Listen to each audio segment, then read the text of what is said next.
আসসালামু আলাইকুম। এই যে দেখেন, আমি অনলাইনে একটা মশলা আনলাম আমার খিচুড়ি, ঝালমুড়ি, ছোলা বুট পাকানোর লেগিয়া। এটা আমি অনলাইনে আনছি।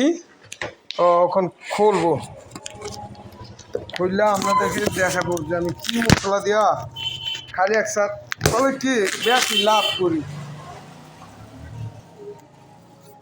কী করে লাভ করি এই কারণে আপনাকে খুলে দেখাইতে হয়।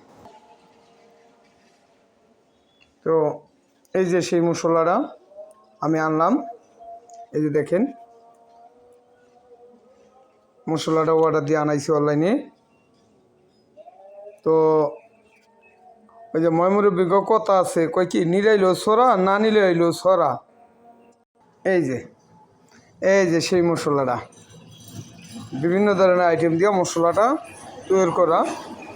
এই মশলা তো দেই, এরপর আবার আদা, রসুন, দারচিনি, এলাচি, লং এডিও দেই। বুঝছেন ভাই, খরচ আছে ভাই, অনেক কিছু খরচ আছে। এই যে যেমন বুট বানাই, এই যে বুট বানাইছি এই মশলাটা দিছি, এই হালিম বানাইছি এই মশলাটা দিছি, এই যে খিচুড়ি পাকাইছি এটার মধ্যে এই মশলাটাই দিছি। তাই এইসব মশলা দিয়া, নানান ধরনের মশলা দিয়া আমি আপনাদের লেগে এই খিচুড়ি, ছোলা বুট, হালিম, ফুচকা এগুলি আমি বানাই। বুঝছেন ভাই, অনেকেই বলে যে কি করে না করে কিডা বানায় আল্লাহই জানে। না রে ভাই, চালান খাড়াইতে হয় ভাই। তো ঠিক আছে, আলম ভাইয়ের পেজটা ফলো দিবেন, লাইক দিবেন, শেয়ার করে দিবেন। সবার কাছে এই একটা আবদার, আলম ভাইয়ের পেজটা সবাই সাবস্ক্রাইব করে দিবেন। ধন্যবাদ সবাইকে। আসসালামু আলাইকুম।